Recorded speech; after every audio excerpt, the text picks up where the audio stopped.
بامانجی پێکەوە ژیانی زیاتر لە کەرکووک ڕێکخراوی ئۆرگێت فلاوەر بۆ جاری دووەم فێستیڤاڵی هەنار لە شارەکە ئەنجام دەدات و بڕیارە 9 ڕۆژ بەردەوام بێت. فێستیڤاڵەکە جگەل لە هەنار چەندین بەرهەمی خۆماڵی دیکەی تێدا نمایش دەکرێت و خەڵکی لە شارە جیاوازەکانی کوردستانەوە بەشداری تێدا دەکەن. ئێمە وەکو ڕێکخراوی ئۆرکید فلاوەر بۆ جاری دووەم لە شاری کەرکووک فێستیڤاڵی هەنارمان ساز کردووە کە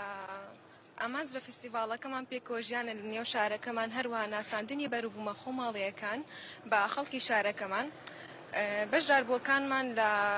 شارە جیاجیاکانی کوردستان و لە ڕۆژهەڵاتی کوردستانی شۆ بەشداریان کردو بۆ نمونە هەورامان و سلێمانی و هەولێر و هەروەها سنە و خەڵکی جوانڕۆ و کۆمەڵی شاری تری ڕۆژهەڵاتی کوردستانمان لەلایە بەرهەمەکان پێک هاتوون لە هەنار و تەمەهرەندی و خواردن و بەروبوومی وشکەمان هەیە و کاری دەستی و ئەکسسوارات و کۆمەڵێک بەرهەمی زۆر شاستریشمان لە ئەتوانن سەیریکەن. ئەمە هەناری هەڵەبجە هەموو ساڵێک لە مانگی 22ەوە پێگا هەتا مانگی 12 تا 12 یەک ئەمێنێ هیوایە لە باخیا تا مانگی 12 ئەوە جایڕنێ. ئێمە شتە بانان لێ نەداوە بە کاملی بە تەواوەتی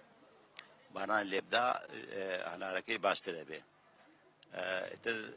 هاتین بۆ ئەم فیستیڤاڵ ئەم فیستیڤاڵیان بۆ کردنێتەوە